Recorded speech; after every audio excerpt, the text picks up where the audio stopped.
Hello everyone, welcome back to another episode of post-match analysis of the IPL game. This is Kabir Aditya, your lovely host. Royal challenges Bengaluru versus Delhi Capitals. Delhi ka Londa of Bengaluru versus Bengaluru boy of Delhi. It's going to be an exciting game because both are top teams. Both have never won the IPL. And both are in really good form. Both have had a very good auction as well. Who had the better auction? The game today pretty much said it. I'll talk about that later into the match, but let's get on to the predictions I had made for this game. As I said, both are a beast of a team. Very tough to decide who would win. RCB had just come on from a big win against Mumbai in Wankhede. I do think that's what the advantage RCB had because they were having the momentum with them. They had faced a difficult situation as well and got out of it with the win. DC had only had 3 games and were probably out of momentum and could seem a little rusty. So because of that, I thought RCB would have an edge. Pitches these days at Chennai seem to have a little bit more grass, so the ball movement works. I expected a total about 180, 190 max, 200, nothing more than that. 200 would have been above par total because the ball does behave, and my prediction was RCB would win. Now let's move on to the post-match analysis. The toss. It's very easy to say whoever wins the toss would bowl first because it's easier to chase at Chennai. People say Dew comes in, but Dew doesn't matter because there's a bowl change that happens in after 10 overs. You can change the ball as expected. Delhi Capitals won the toss and decided to bowl first. The pitch. I thought it would be a greener pitch, but today there was only a few patches of grass and a heavy roll-on was used on, which means it could also have been a good batting wicket, which means definitely 180 would have been a below par total, so 190, 200, maybe 210. Team selection. I think both of them had the same teams, even the impact players were the same. No surprises there. Although I thought DC could have tried Karun Nayak because that's his home ground. He's from Karnataka, he's from Bengaluru as well. There's no place because Faf had returned after the injury. So Samir Rizvi went out, which means Karun Nayak couldn't have come in. Now let's get onto the key battles. So when DC decided to bowl first, the key battle that I thought was Phil Salt and Virat Kohli versus Mitchell Starc. Phil Salt and Kohli have been giving some outstanding power play for Bengaluru, but Starc was in red hot form. He could have easily opened the game within the power play itself. But guess what happened? Salt tore apart Starc completely. About 30 runs came on into his second over, but there was another key battle that I said. I thought Akshar Patel would not bowl in the power play and he would be probably key against someone like maybe Liam Livingston. And that's what I thought would have been the key battle. But because Akshar came into the power play, the one thing that I got to know was Kohli doesn't have an amazing record against Akshar Patel. He usually scores very less runs against. That was a very aggressive captaincy by Akshar. He went for runs in the first over that he bowled, which was the second over of the power play. But again, that brave call, that second over he bowled again. Phil Salt wanted that single, but Kohli refused.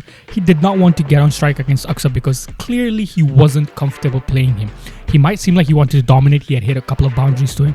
But again, Akshar Patel seemed like he would get Kohli's wicket anytime. And maybe Kohli wanted to avoid that. Because of that, there was a change in momentum and the run out happened and that completely derailed RCB's. What seemed like they would have scored above 200 completely derailed them. Padikkal looked out of place. Key wickets just fell. Liam Livingston fell very quickly. Sharma was trapped by Kuldeep Yadav. Rajat Patidar. The another key battle that I said, that Rajat Patidar versus Kuldeep Yadav. How did Kuldeep Yadav bowl to Patidar? The key battle that I was talking about. Brilliantly. The ball was kept out of his bat swing arc. Clearly, Patidar could not get into the rhythm. And Kuldeep Yadav is pretty much the equivalent of Jasprit Bumrah of spin bowling. Such smart bowling, such key line and lengths, and the change of pace that he did. Basically, Rajat Patidar and Jitesh Sharma, the key middle order of RCB, was kept quiet by Kuldeep Yadav and another leg spinner with Raj Nigam. He had bowled in the power play as well, by the way. Kohli tried to hit him, tried to be aggressive, but again, Kohli perished by that ultra aggressive approach that he tried to do and his clear weakness against leg spin. The captaincy by Akshar Patel, the bowling changes were very brave in the context of the score 163. He did not get under the pressure with the fiery power play start that RCB had, and RCB again don't seem to understand how to play on this pitch, and RCB thinks that they can win at Chennai with their bowling only, but you gotta post score on that as well. You gotta post a bigger total. The batting seems to struggle on that pitch as well. Both the times they had a very below par total. GT didn't fumble that easily, but Delhi did fumble. Key battle that I was going to say was Faf du Plessis and Jake Fraser McGurk versus Hazelwood. In-form batter and an out-of-form batter would be key to watch Hazelwood, who almost every power play gets a wicket. The funny thing is, Hazelwood pretty much didn't even bowl in the power play, and Bhuvi, a brilliant spell and got both of them. Yash Dayal got one of them as well. That was another brilliant, and the line in length was pretty much what DC was doing. They're bowling at good length areas with a slight bounce and a little bit of swing. But because they tried to hit cross-bat shots, they perished easily. The catch was, in the 30-yard circle. So a very quick collapse for DC in the power play. RCB also came up with plans, but this is where RCB lost the game. A lack of a sixth bowler. And because KL Rahul was playing slow, he knew this disadvantage that RCB has. He could capitalize on that. So as soon as finger spinner like Krunal Pandya came, or even one over from Livingston, he absolutely changed the momentum. Absolutely shifted it to DC, and it completely derailed RCB's defense, where, in 10 overs, they needed about 100 runs. Scoring at a run rate of 10 could have been difficult when they were 4 down. It was a matter of 1 wicket. Even though they had Asutosh Sharma and Nigam coming up, but again, the pressure of just the runs would have been enough. But KL Rahul kept his cool, kept his calm, waited until that sixth bowler who would have come, because Krunal Pandya was also going for runs, forced them to bowl the sixth bowler, and Liam Livingstone was all over the place and got smashed. That moment, Suyash Sharma should have bowled, who was bowling really well. He was troubling KL Rahul. If he had bowled that over, I guarantee you the momentum would have still been with RCB, and it could have been a different story today. That was a little bit of a defensive tactic that he used. As you see in every cricket game in IPL so far, whichever captain has been more aggressive, not ultra aggressive, aggressive and brave, they've been getting results. Shubman Gill has been getting results, a little bit of Shreyas Iyer has been getting results, Rishabh Pant has been getting results, and Akshar Patel has been getting results. But the battle of Hazelwood with KL Rahul was going to be interesting. KL Rahul demolished Hazelwood, completely tore him apart, basically a replica of what Phil Salt did to Mitchell Starc. These Australian bowlers, Pat Cummins, Mitchell Starc and Josh Hazelwood, get very, very predictable with their line and lengths in the T20 game. They pretty much bowl like it's a test match. They keep bowling the same line and length.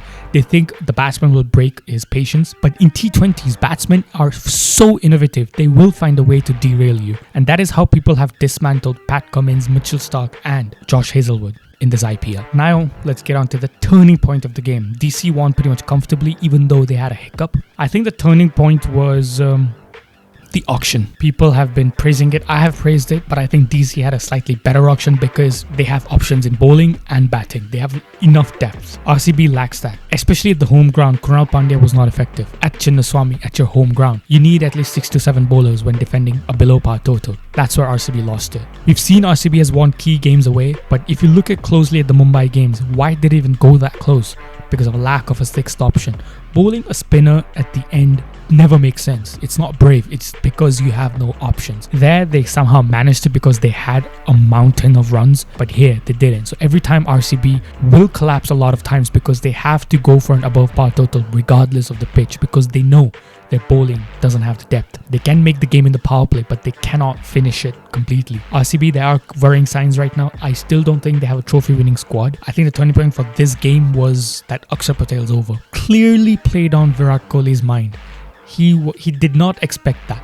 I guarantee you, Kohli did not expect that Akshar Patel would be brave enough to bowl against him in the power play in a small stadium like Chinnaswamy. They did one over, he got smashed. Again, they did not expect that Akshar Patel would come back for the second over. Nobody did. And that was the key turning point. Virat Kohli simply wanted to avoid getting on strike against Akshar, and that run out made the whole difference from where RCB should have gone to an above par total to a very, very below par total. A lot of irresponsible batting by RCB, a lack of squad depth, brilliant bowling by DC, brave captaincy by DC, and the man of the match, none other than Nama Bengaluru boy, KL Rahul.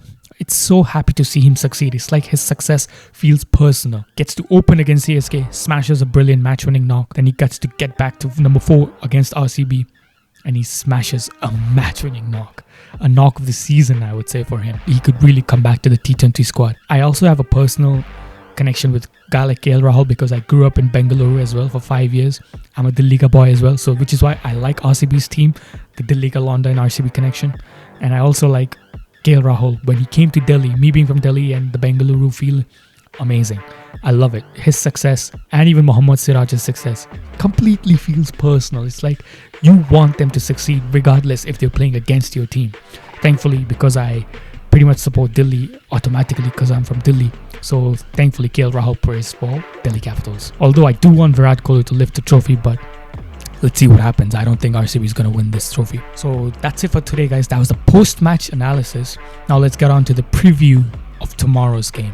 CSK versus KKR in Chennai. So big news is that Ruturaj Gaikwad has been injured. He's going to be missing the rest of the IPL. So clearly MS Dhoni is going to be back in the captaincy role. Both very underconfident teams right now. Only difference is that KKR has probably won more games than Chennai. The key will be Dhoni's captaincy. Dhoni knows Chennai's ground inside out. He knows how to get the best out of anyone. The pitch of Chennai, I think the power total will be 170, 180. I'm just going to give an edge to CSK because CSK under Dhoni is a completely different beast. Well, KKR has better spinners and better spin bashers maybe. I still don't think KKR will be confident enough at Chennai against Dhoni. So my prediction is CSK under Dhoni will definitely get a win tomorrow for sure. That's it for today's, guys. The video ends here. Please do not forget to subscribe to my YouTube channel and follow me on my Instagram because that is where I upload my predictions for the game on my Instagram story, and I'll be posting more reels regularly on that as well.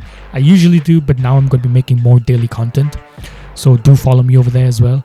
And that's it for today, guys. Thank you. Take care. Bye bye.